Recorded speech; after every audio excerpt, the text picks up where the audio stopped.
What's going on, YouTube, and welcome back to another edition of my DC Comics Solicitations discussions video. And in this video, I'm talking about the October 2024 DC Comics Solicitations.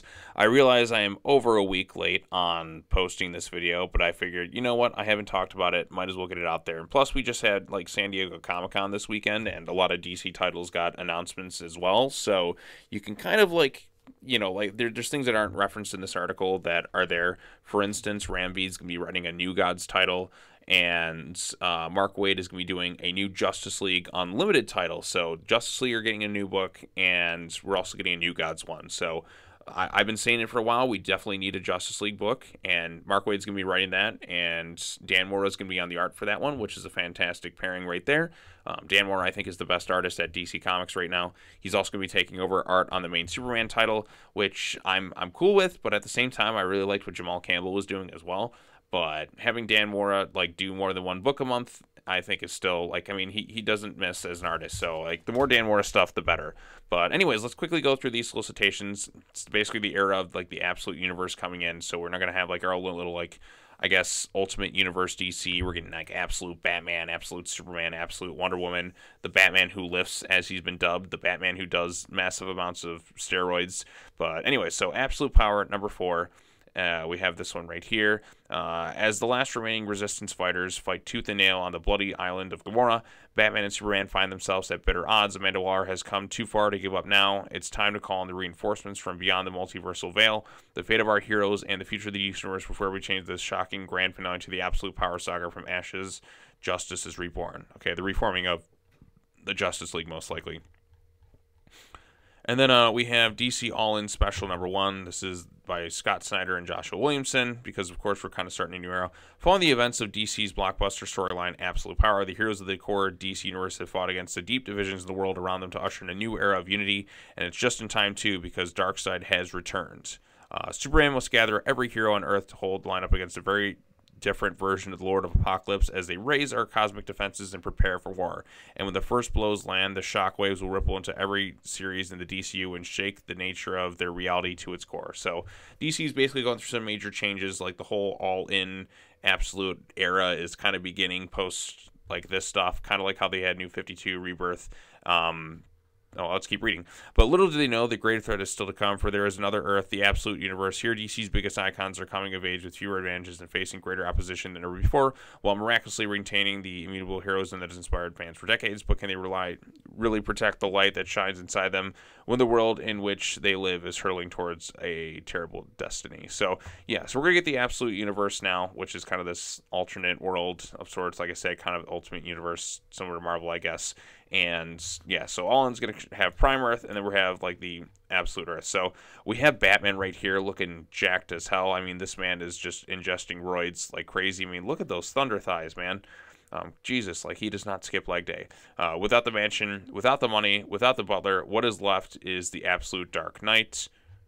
That's all we got about this thing. Scott Snyder's going to be writing it. So, I mean, there's this whole thing with like, let's take away the mansion, let's take away the money, let's take away all the cool like things that Batman has. We did that in like Detective Comics and that, and he lost all his money, and then it didn't really make much of a difference. Like I like Batman having his cool stuff. Like I mean, I get sometimes adding stakes to the story, taking away that stuff, and just kind of really bringing him down. But part of what makes Batman awesome is like his endless supply of money and gadgets to do cool stuff. I mean, why take that away? So.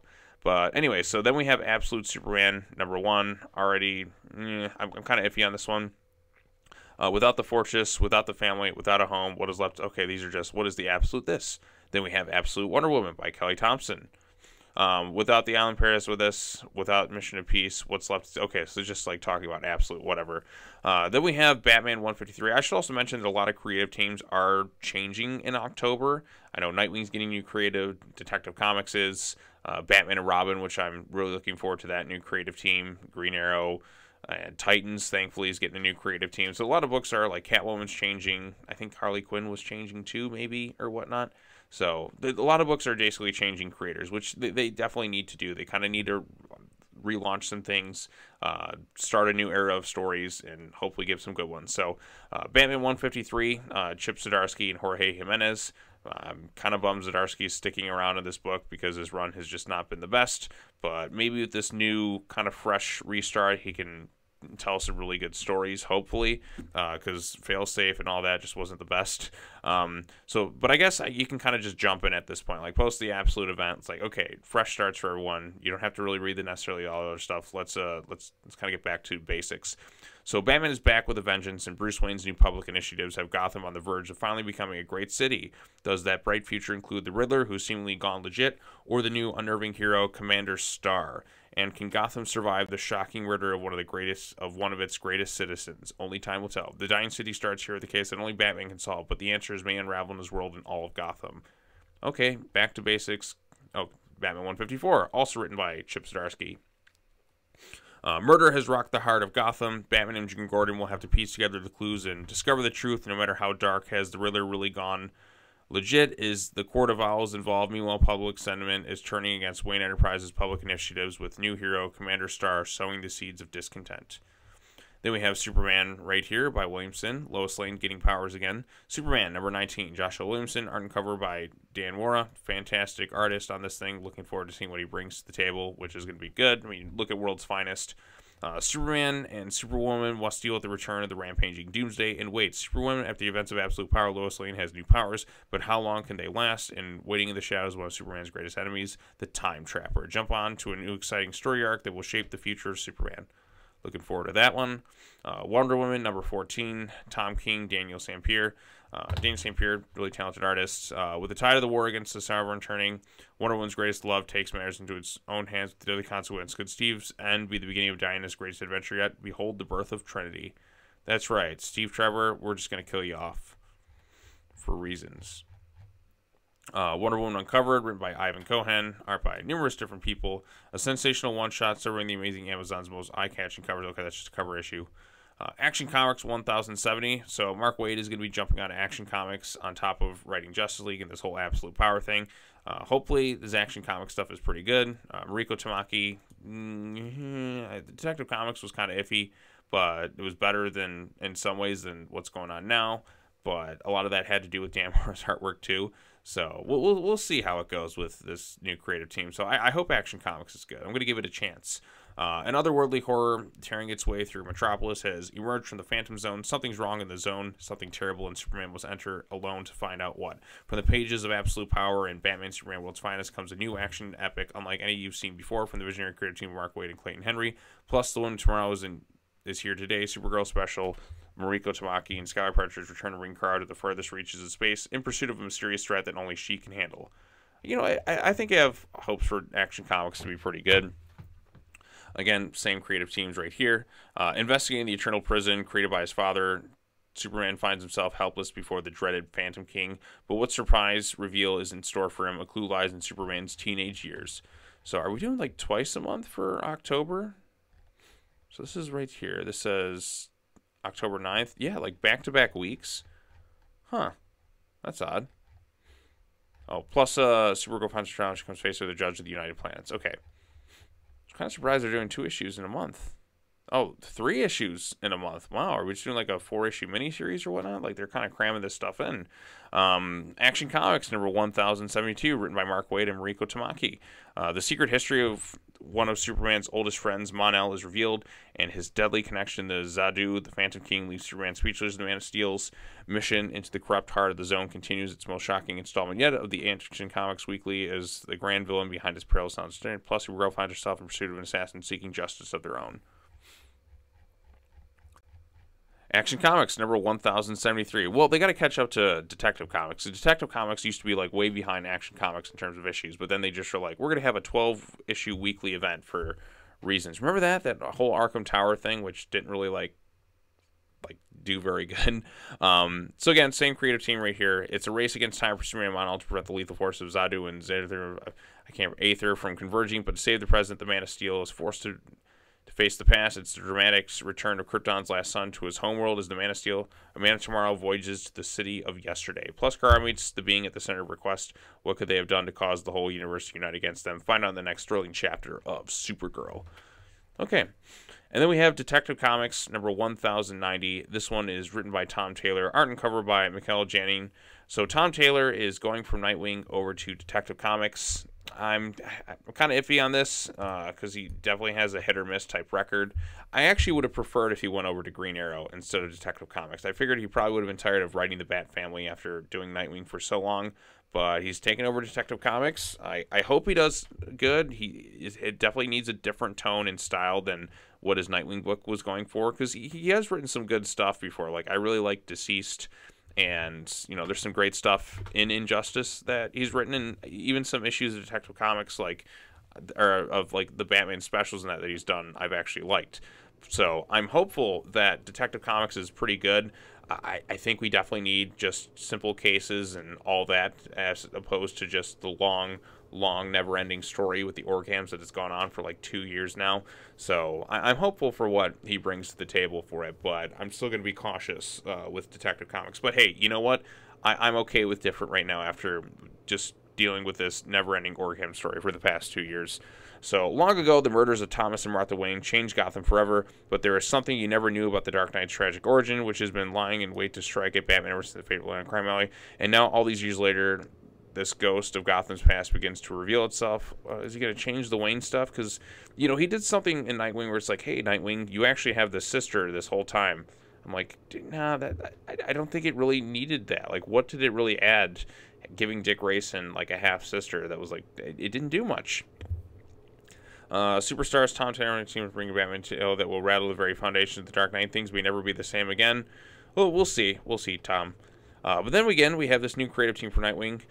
Dan Watters. I mean, I've talked about stuff that he's written. Like his stories are always like generally like very weird that I've read. But Dexter Soy and artwork I think is really good. I love Dexter Soy's artwork. So I'm looking forward to seeing how the comics are drawn. Plus, like I said, a bit of like the book needs a change of pace.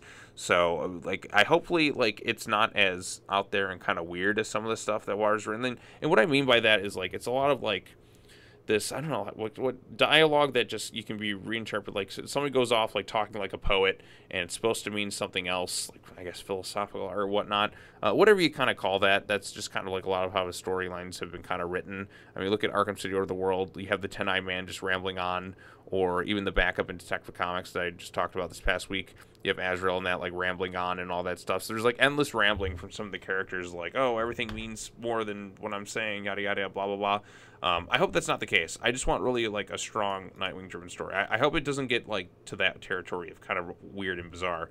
But like I said, new creative team, a bit of a different, take on it. So I hope they do a good job. So Bloodhaven has erupted in violence as rival gangs vie to fill the power vacuum left by Nightwing's cleanup of corrupt officials, but is an outside force turning the gangs against each other, escalating the violence in Bloodhaven towards even more sinister ends. To find out, Nightwing must do the unthinkable, no matter the cost. Don't miss the start of this groundbreaking new arc that will redefine what it means to be a hero. So, okay, cool. Like, let's get some more grounded, gritty stuff with Nightwing in there.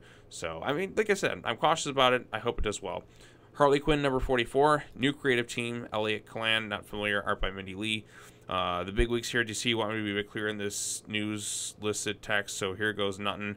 Beginning the pre-written statements. Ahem. When Harley Quinn discovers her favorite dangerous neighborhood in Gotham City, Rocout Hill has been gentrified beyond recognition. She breaks bad and sets out on a one-clown woman mission to make Gotham City safe for crime again. Wow, I couldn't have said it better myself. Luckily, I won't have to, thanks to the excellent work of my new creative team. Elliot Kalan, Flophouse, Mr. Science. Okay. MST3K, and Mindy Lee, Bonnie Harley Quinn, everybody has sides. I do love Mystery Science Theater 3000, but is that like a comic book or is it like the show? So we'll see how that turns out. But which Mystery Science Theater? Like, I'm not familiar. Like, I'll have to look that up afterwards because, like I said, I love Mystery Science Theater and how awesome it is. Then we have Poison Ivy number 26, G. Willow Wilson, art by Mauricio Takara. As she contends with a brand new life and restored powers, Poison Ivy resumes her wrathful and just war for the balance of the natural world. Her latest mission to restore life to the wetlands that Gotham City's industrial waste has destroyed, but her goals are upended when she unintentionally resurrects an ancient place from Gotham's past when something hungry. Meanwhile, cleansing fires burn across America. Streamer the Crimson and Blame. Join the Glad Media Award-winning team of G. Willis and Maurice Turner for the third year of their beautiful, bleak, and blistering series. You won't want to miss out. Then we have Catwoman. looking great in these covers, per usual. It's Selena Kyle, she should. 69 by Torrin Gronbeck. I have no idea who this creative team is, but it's a different one. So Selena Kyle does not know why the attempt on her life was made, nor does she know who ordered it, as she desperately searches for clues as to who has suddenly orchestrated this lethal manhunt against her. One thing becomes abundantly clear: the answers don't lie in her life as the Catwoman of Gotham City. To save her own life, Selena Kyle must re-enter the world of a sinister international syndicate that years ago helped to transform her into the world's foremost thief. A tale of identity, broken alliances, and pulse-pounding action begins here. Then next up we have Green Lantern number 16, written by Jeremy Adams, art and cover by Zerman Nico. The seeds of war have been sown, and now a massive battle rages across the galaxy. Hal Jordan, Jon Stewart, and Guy Garner must race to unlock the mystery of the Dark Star resurrection, what it means for their beloved friend Kilowog, and just how to battle an entire planet. The red rage of Mogo rains down on our heroes as the Civil War heats up. Is that Sinestro and a Red Lantern Corps? Looks like them. Green Lantern, Civil Corps, Special 1, Jeremy Adams and Philip Kennedy Johnson. Good creative team there. Lord Premier Theros sends a surprising foe to retrieve the Dark Star ring from Jon Stewart, which leads to a desperate plan to expose the United Planets as a force of evil. Allies and enemies will join the special issue to launch the Green Lanterns in a direction that will change the DC cosmos forever. Then we have Green Arrow. Okay. Number 350, written by Josh Williamson and Chris Condon. So Chris Condon is going to be one of the writers taking over for the book. I'm totally fine with that, because I think Williamson, like, Green Arrow wasn't necessarily like his strongest. There's been some good stuff in there, and I was really happy to see a Green Arrow book. But compared to where we were a few years ago, like under Ben Percy, that Green Arrow Rebirth run was like 40 something issues, but it was an excellent story. I read that whole thing and I absolutely loved it. It was fun. It was suspenseful. It definitely tied into some other books, but man, was it good. I kind of wish Percy would come back just to write Green Arrow again, because I really liked what he did with the characters there. But he's off doing whatever at this point. So, but anyways, the oversized issue features the aftermath of Oliver Queen's role in absolute power, while also setting the stage for his next chapter. First, Oliver Queen did the unthinkable to protect his family, and now must deal with the ramifications of his actions. So yeah, like I said, double agent, whatever. Will his family and friends forgive him? Then get ready for the opening chapter of the Emerald Archer's next adventure from writer Chris Condon. And yeah, it's good to see the Arrow fam. Look at everyone together, happy-go-lucky. Red Canary, you still have not been given anything meaningful to do. Green Arrow 2024 Annual Number 1, written by Joshua Williamson. So we're getting a few Green Arrow issues in here. Joshua Williamson, Isaac's celebration of the Emerald Archer, and the Green Arrow family. Oliver Queen goes on an epic journey as he is forced to find the last lost piece of his life. An epilogue issue to last year of Green Arrow. Then we have The Flash. I have not read The Flash in quite a while. I kind of fell off with the book after Adams left, so I don't know if it's like better now or whatnot, but we shall see. Wally, Linda, and the kids come together in the wake of the losses suffered to heal as a family and figure out their new abilities. While this family trip has unique destinations scarred us into the center of the earth, Wally's begun an evolution to a new form. He's not ready to share that with the rest of his family. Titans. Okay, here we go. John Layman, art by Pete Woods. I'm not really familiar with this creative team, but it's not Tom Taylor, so I'm hopeful that this is good. Tom Taylor's Nightwing drawing was better than his Titans bit, but Titans really just kind of fell off. Like I don't feel really anything for Titans at the moment, and I'm just kind of hoping that a new creative team can jumpstart this and really give like an exciting story. So, A League of Their Own. After the events of Absolute Power, the team looks towards the future and their place in it. Will their failure to control Amanda Waller be lasting consequences for the hero community? Find out in the next episode of Dragon Ball Z. I'm just kidding. Titans number 16. All right, I'm going to give it a chance. Hopefully they do a good job. Batman and Robin number 14, written by Philip Kennedy Johnson, art and cover by Javier Fernandez. I am so glad that Philip Kennedy Johnson is going to be writing this thing. I think that's a great choice. He's one of the two that I wanted to take over at writing it. I know it was either him or Jeremy Adams, so I'm actually kind of cool with him, Philip Kennedy Johnson, doing it, because I know he really likes the Al Ghul's. Even like a few years ago, before like he was really like even like I think offered this book or anything like that, he always wanted to kind of write them. He kind of respects the characters like that. He likes Damian a lot. He's good at writing father and son stuff. Like the stuff with the only really good stuff with like Aged Up John was like written by him that I saw. Or there was that one special, like Super Son special, which was older John and Damian. But other than that, like, it's just those two. So looking forward to seeing what he brings to the character. So Damian Wayne is the son of the Bat, grandson of the Demon, and Robin. But as he nears the age at which his father traveled the world, one question is on his mind: who is Damian outside the Crusades? His family has tasked him with fighting since birth. When he starts to look beyond his life of endless violence, a different way to help the world begins to present itself. But when an enigmatic new murderer begins reenacting traumatic crimes from Gotham's history, Batman will need Robin more than ever before. It's a whole new dynamic for the dynamic duos, the powerhouse team of Phil Kane Johnson and Javier Fernandez bring you the dark and mystifying next chapter in the lives of Bruce and Damian Wayne. You are not ready for what's in store. Really excited for this one. I think, like I said, if you're an Al Ghul's fan, we'll get them showcased in here in a more admirable, respectable way from what I gathered. And I'm excited to see what he does with Damian's character.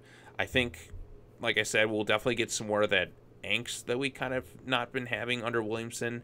I hope we don't get like needless conflicts between him and his dad, because they've already kind of sorted out their issues, or him fighting with the family. Those are things I don't want to see, but I do want to see like it kind of pushed a little bit more with the characters. I want some lighthearted moments for sure, but I also kind of want some like interesting, intense stories as well. I hope for some good stuff outside of the cape and cowl, because that was kind of the strength of the earlier issues of Batman and Robin or Williamson. When it's Bruce and Damian outside the cowl, like, that's where the heart of the series really is. That's when it shines at its best. The plot with like Man-Bat and that, never all that exciting. The Mistress Harsh and all that mystery wasn't really the best of stuff. But it was like the outside the cape and cowl character moments, because like the Batman and Robin book is not as good as the Williamson's Robin book. It's like night and day which one was better. But like I said, I did appreciate some aspects of it, seeing Bruce and Damian actually kind of on each other's sides, seeing kind of like a father like Bruce try to be like a dad really for the first time without Alfred there as kind of a buffer.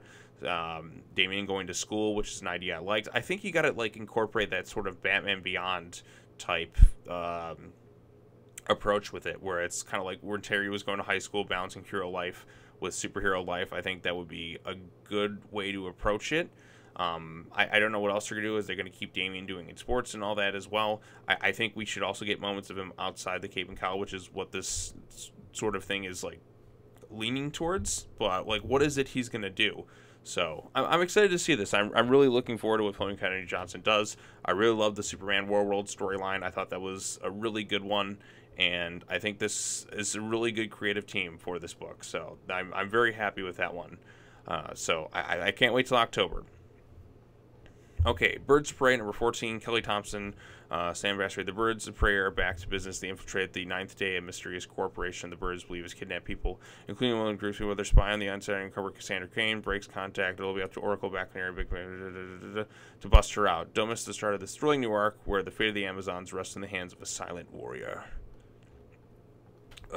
Excuse me, it's like after 2 in the morning. I'm getting kind of tired as I'm recording this. Batman the Brave and the Bold, number 18, Christian Ward, Jeremy Adams, and more. It runs through all of us, corrupting hope, pure love, and apprehension, the strongest sons of East. With the ability to wield a weapon, Batman will face an inner journey unlike he's ever experienced. Finally, Aquaman and Miss Martian unite to face a threat with the shocking ties of both past and possible futures. No idea what's going on here, but cool. Batman Superman World's Finest, number 32. Oh, Dan Mora does the cover, but not the art. That's kind of a sad thing. But, you know, we'll give Adrian Gutierrez a chance. Mark Waid's still writing this. Even the combined might of the Man of Steel and the Dark Knight Detective cannot overcome the reincarnation of the literal wrath of God. Sounds like our heroes are going to need some reinforcements. It's the World's Finest debut of the Justice League as night falls in the DCU. Okay, should be a fun one. And here we have Power Girl, written by Leah Williamson, art by Adriana Mello. The mysterious new heroes take Metropolis by storm, but Power Girl and Omen don't believe the hype. How can this heroine stop crime before it starts? Find out as Power Girl fights Saber City from itself. Shazam, number 16, written by Josie Campbell, art by Emanuele Lupacchino. Shazam family road trip, or at least an escape from Philly, as the kids hit the road to investigate some twisted monster attacks. Freddy's new powers should come in handy, except something's off with him. Will the cost for his new abilities be more than he can pay? Batman the Long Halloween, The Last Halloween, this ridiculously long, awful title. Just because it's like, you should just call it Batman the Last Halloween, Long Halloween 2 or something. I don't know. Just a really long title. Written by Jeff Loeb, art by Klaus Janson. In 1996, Jeff Loeb did all this stuff. Nishi, okay. Let's just bring to this stuff. Hoping to bring an end to this terrible tragedy that struck Gotham, Batman and Robin descend into the hellish depths of Arkham Asylum, seeking answers and come face to face with some of the city's most nefarious criminals. Excuse me, losing my voice right now. Batman and Robin, Year 1 by Mark Waid. Man, Mark Waid is writing a lot of stuff right now. But as long as it stays good, that's the important thing. So this is another new series. While Bruce Wayne adjusts to the realities of adopting orphan Dick Grayson, a mysterious new crime boss called the General has come to Gotham to claim the city by disrupting and destroying its other mobs. But what is the connection to Two-Face? Batman and his new sidekick Robin are out for answers, but it'll take everything they have to navigate both sides of the relationship as father and son, and dynamic duo with Dick Grayson, present and future, hanging in the balance. Okay, this should be a pretty good series. Poison Ivy, Swamp Thing, Feral Trees, G. Willow Wilson. There's something wrong with the trees. President screaming out in pain. Gnashing and gnawing. It's very fair with the green calling out for blood. In its wake, a trail of viscera and carnage is left, leading to a mystery that the Parliament trees has conspired with Poison Ivy and Swamp Thing to solve. Can the verdant villainous and the Avatar of the Green make their way into the heart of the homicidal wilderness to discover the source of its horror? Will they find themselves the next victims of the feral trees? The story brought by violent life with this. Losing my voice. Multiverses. Collision Detection #2, written by Brian Q. Miller, art by John Smith. The invasion begins relocated from the home dimensions by mysterious sinister force. Champions from across the multiverse have appeared in the Justice League's Earth. Now it's up to Superman, Batman, Wonder Woman to figure out which champions are friends and which ones are foes before chaos erupts across the entire globe. Multiverses Collision Detection #3. I mean, this one should be kind of a fun series to kind of look into. I'll probably just read it for fun. Sometimes I don't want to just bother covering different series. I just kind of want to read. Brian Q. Miller is writing this one. Mayhem in the City of Tomorrow, Metropolis, New City-wide battle. It's everything. Green Lantern, Hawkgirl, Child, the Geminis, shining around Tum Tum, Sprite Size, Dark Knight, and its head. It's the thing where Brainiac's code gets overwritten in here. Multiverses Collision Detection #4. Star Trek Engines, Clown Princess of Crime, The Maiden of Mischief, PhD, call Harley Quinn anything you want, but don't you dare try to wear Cuddly Wuddly, new best friend, another universe, clear the crosswalks and fasten your seatbelts as the Harlows leads the Justice League and a sky full of multiversal champions through the streets of Gotham City on a physics-bending, law-breaking, rubber-burning race to the finish that will leave one champion's life hanging in the balance. So this should be fun. Then we have a DC Horror Presents title. DC Horror Presents #1, written by the Bouley brothers, David Dastmalchian. Oh, and Leah Kilpatrick. That's the dude who's been like 100 different DC characters. He was in Dark Knight, he was in The Flash, he was in Gotham, he was in the Suicide Squad. He's been in a lot of stuff. Excuse me. Bones crunching, worms munching, blood splattering. These are a few of our favorite things from some of the most dark, cunning minds. The DC Horror Presents a new collection of gruesome tales that the DC restores from some of your favorite heroes in this anthology will leave diehard fans quaking with fear. DC Horror Presents The Creature Commandos #1, written by Davis Dastmalchian. I guess he's going to be writing a lot of stuff. This Creature Unit in terms of Misfits. Just help us. Okay, so I guess he's writing comics now. Let's see what he does. I mean, he's certainly played a lot of DC characters. Green Lantern Dark #1, Tape Rumble, art and cover by Werther Del Idra. Let's see. On a post-apocalyptic Earth overrun by monsters, the battle between good and evil ended a long time ago. In Evil 1, now darkness prevails as humanity struggles to survive in a corrupted wasteland that only remains. Only one hero is said to haunt what's left of our shadowed cities, the one who wields the mystical green flame that could return a light to a dark world, the Green Lantern, but she's been missing for years. On the isolated island of New England, Solomon Grundy's undead army only grows larger and more powerful every night. Celebrated horror artists of smash hits Something Is Killing the Children, whether Delta teams up with Rising Star to bring you a chilling tale of desperation, hope, and resurrection from one bitter remains of the fan-favorite Tangent universe. Huh. This one could be kind of interesting. It sounds interesting. Gotham by Gaslight, The Kryptonian Age #5, by Andy Diggle. With Luthor's schemes revealed, he dispatches the Suicide Squad to Smallville, Kansas to further secure the secrets of the ancient Kryptonian Age. But when the ruthless task force challenges the town's seemingly bumbling sheriff to a deadly duel, they'll quickly discover that this lawman is far more super than they ever realized. Jonah Hex? Superman? I don't know.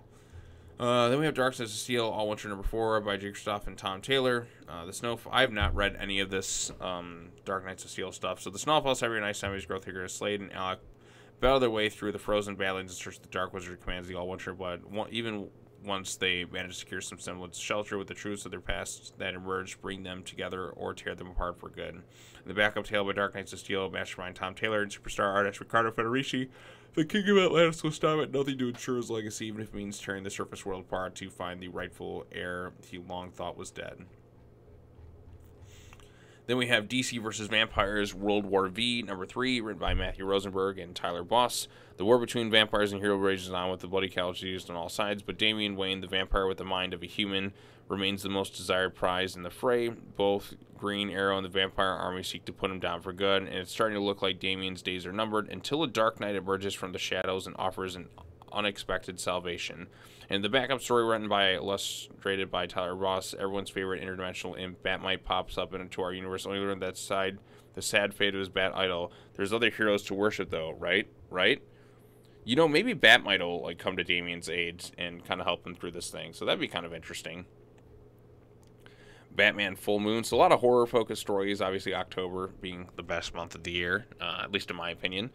Written by Rodney Barnes, art and cover by Steven Subic. An ancient supernatural force stalks the streets of Gotham City, a lichen so powerful it'll defy Batman's most trusted resources, his brilliant mind and extensive gadgetry. But are Batman's physical strength and resilience alone enough to put the creature down for good, or will this fight strip him down to his very bones? Even powerful magical allies like Zatanna caution that Bruce might not walk away from this one unscathed. Eisner-nominated writer Rodney Barnes, Philadelphia, and the breakout artist Steven Subic, The Riddler Year One, tear into a horrific tale of pain and redemption as Batman meets his match, the Werewolf of Gotham City. Each issue of the series will boast a striking glow-in-the-dark main cover. Okay, Nice House in the Lake by the Sea, #4, James Tynion IV. The impossible has happened. The house has been invaded from the outside. What does it mean that someone is this for? Okay, I got that one. Plastic Man No More, #2. Christopher Cantwell. The Justice League won't listen to him. His wife and kids want nothing to do with him, but Plastic Man doesn't need a single one to pull off his grand plan to cheat death. And it all starts with kidnapping the Metal-Man. It's for good cause, he swears. Jenny Sparks, #3, written by Tom King, Jeff Spokes. The Justice League arrives on the scene to save the day, but they listen to Jenny. She warns them from this threat like no other. Could the heroes be outmatched by the might of Captain Atom in his quest for divinity? Let the games begin. And then we have Zatanna, Bring Down the House, #5, written by Mariko Tamaki, art by Javier Rodriguez. This is the final issue of this thing. And now for a grand finale, Zatanna has been hunted by demons, terrorized by wearing factions of magic, whisked halfway, whiskey, let's see, I'm out of it. Whisked halfway across the world by an ex, always running from the past rather than daring to face it down. But when it becomes clear that the ghost that haunts her lies in the kaleidoscope of childhood memories she's tried so hard to forget, will she be able to turn back the clock to just not save herself, but the very fabric of magic? Only time will tell. John Constantine Hellblazer, Dead in America, #10, written by Simon Spurrier, art by Aaron Campbell. It's time for Constantine to live or die in LA, and at this rate, his body has been decomposing. The smart money is on the ladder. His only hope is to fulfill the mission in which Dream charged him, recover every grain of enormously powerful Dream stands, newly seized by the triplicate entity that is eating American subconscious alive. But when he learns where the sand wound up, that mission will immediately become impossible. My Adventures with Superman #5. They just released stuff on Season 3 today. I haven't watched it all. Amazo is free, but not for long. Bloodshot and Deathstroke get their way. Superman, the Kents, and the Amazo are caught in the crossfires of both men. Try to fend off an all-out invasion from Cadmus, all while learning dark secrets about Krypton's past and Amazo's true purpose. Okay. From the DC Vault, The Death in the Family, Robin Lives, #4. Over 30 years ago, history is made and the fans voted to kill the second Robin, Jason Todd. Now DC continues the alternate story. What would happen if he had lived?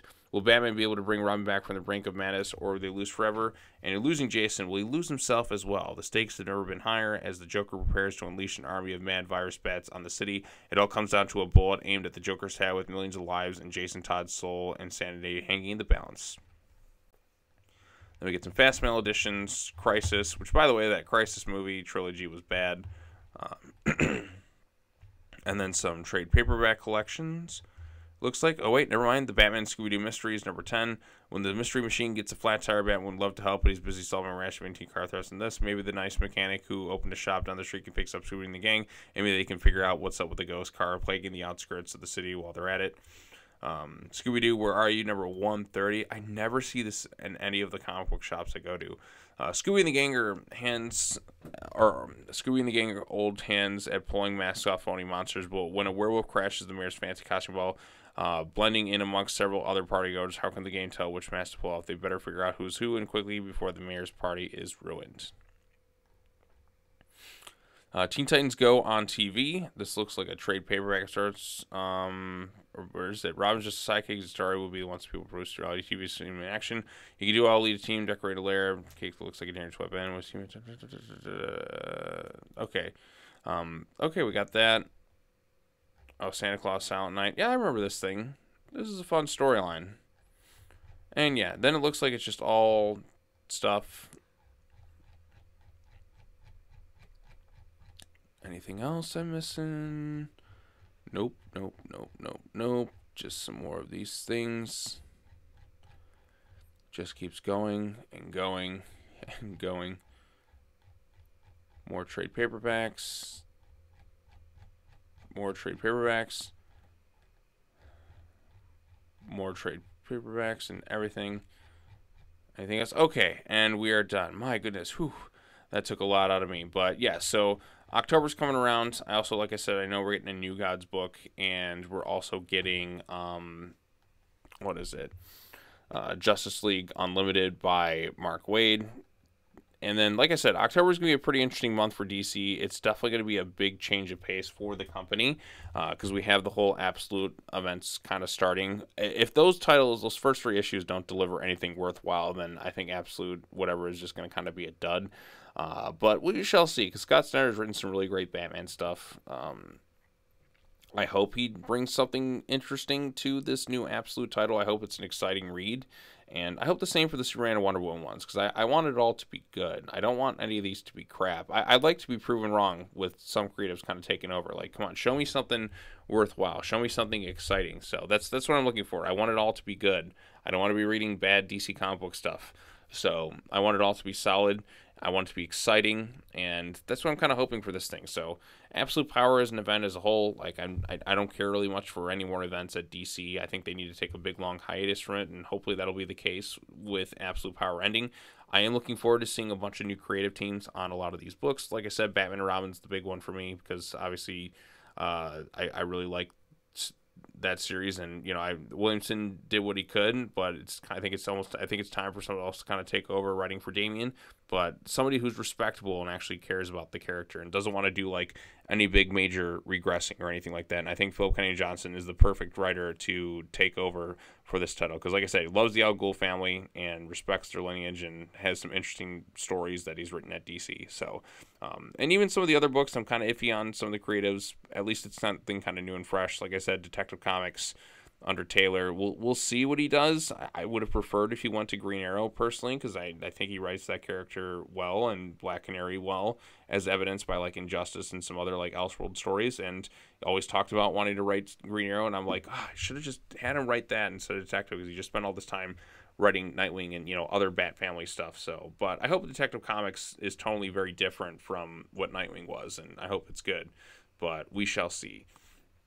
Any other titles I'm looking really forward to? There's a few, maybe if ones kind of here and there that sounded kind of interesting, but I'm just gonna kind of wait and see. I'll still cover the normal titles that I have been doing, and I'm hopeful that there's some exciting stuff in October. So, what do you think of the solicitations? What do you also think of the new announcements of the different titles that they got going on at DC? That with New Gods by Ram V and Justice League Unlimited by Mark Waid. What do you think of that? Post your comments down below. Be sure to like this video, share with your friends, subscribe to the YouTube channel for more content. What else do you think of like this Absolute new Ultimate Universe or whatever it is? Like I said, let me know in the comment section down below. And yeah, that's all I really have to say about this one. It's very late right now. I'm pretty tired. I'm going to call it quits for the night. And yeah, I'll talk to you all later.